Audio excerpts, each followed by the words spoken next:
Gimanya timo kaka rowere ingosani kaka ni wasebet wajipanga. Gimanya kwa timo kuongo okodang wadhi e puodho ka waonge kwer.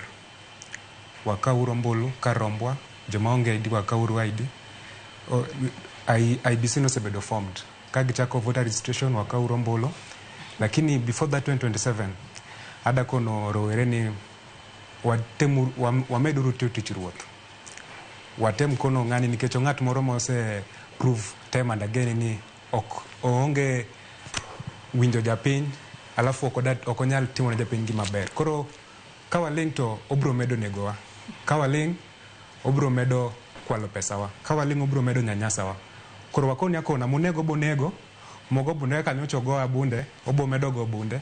Lakini gima wabet ga chiel kaka jopiny jo Kenya te ni Ruto nyaka dhi dala 2027 by any means possible.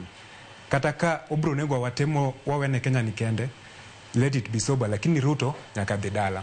Then to university students, it said that once a comrade, always a comrade. Personally, I'm not affected by new funding model. Lakini ntiere nyamera moro, kata wadwa moro kamoro, kata sipa moro kamoro, mobed affected. Sani king'iyo the new funding model, nyathi timo penj lakini fiyo kotieko.